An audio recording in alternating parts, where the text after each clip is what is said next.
रात जाग रही थी। झींगुर चहचहा रहे थे। उनकी आवाज शांत गांव में गूंज रही थी।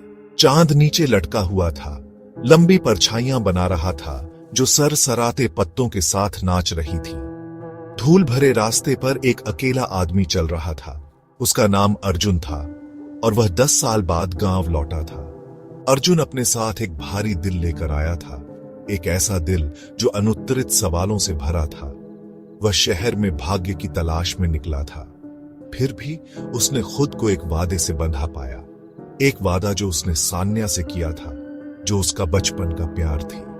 वह उसे ढूंढने के लिए तरस रहा था, उसकी हंसी एक बार फिर सुनने के लिए। लेकिन गांव ने अपनी सांसें रोक रखी थीं, अपने शांत चेहरे के नीचे राज छुपाए हुए। हवा अनकही बातों से भरी थी, एक ऐसे अतीत की फुसफुसाहट जिसे अर्जुन समझने की कोशिश कर रहा था। सान्या कहाँ थी? वह बिना किसी निशान के क्यों गायब हो गई थी? जब उसने सान्या के बारे में पूछा तो गांव वाले धीमी आवाज में बातें कर रहे थे। उनकी नजरें इधर उधर भाग रही थीं। उनके जवाब अस्पष्ट और डर के साए में थे। कुछ ने कहा कि वह बेहतर जिंदगी की तलाश में शहर भाग गई थी। दूसरों ने एक दुखद अंत के बारे में बुदबुदाया, आत्महत्या की फुसफुसाहट जिससे अर्जुन की रीढ़ में सिहरन दौड़ गई। उसने उन पर विश्वास करने से इनकार कर दिया। सान्या मजबूत थी, जीवंत थी। वह बिना कुछ कहे, बिना किसी संकेत के नहीं जाती। उसका दिल उसकी यादों से चिपका हुआ था।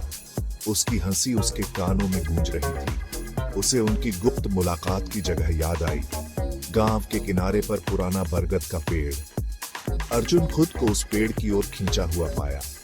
वह चुपचाप खड़ा था, उसकी शाखाएं सालों के बोझ तले दबी हुई थी। उसने उस दिल को छुआ जो उन्होंने तने पर उकेरा था, उनके बंधन का प्रतीक। तभी उसने कुछ असामान्य देखा, पेड़ के तने में एक छोटा सा उभार। उसकी उंगलियों ने नरम मिट्टी में खोदा, एक छोटी चमड़े से बंधी डायरी निकाली। उसका दिल जोर से धड़क रहा था। क्या यह हो सकता है? उसने डायरी खोली। उसकी आंखें फीकी स्याही को देख रही थी।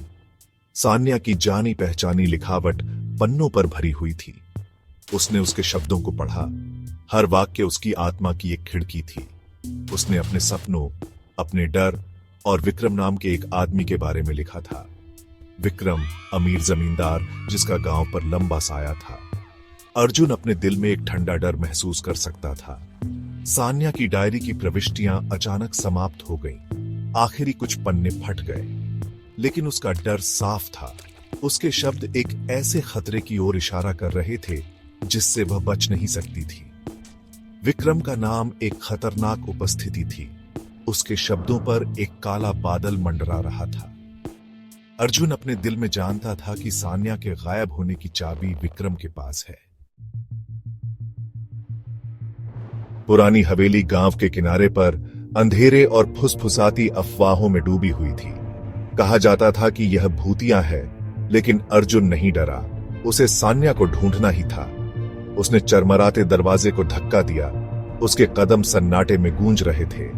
उसने सान्या को एक कमरे में बंद पाया। उसकी आंखें डर से चौड़ी थीं। जैसे ही उसने उसे गले लगाया, उसे सुरक्षा का वादा किया। पुलिस विक्रम को घसीट कर ले गई और उनकी प्रेम कहानी नए सिरे से शुरू हुई।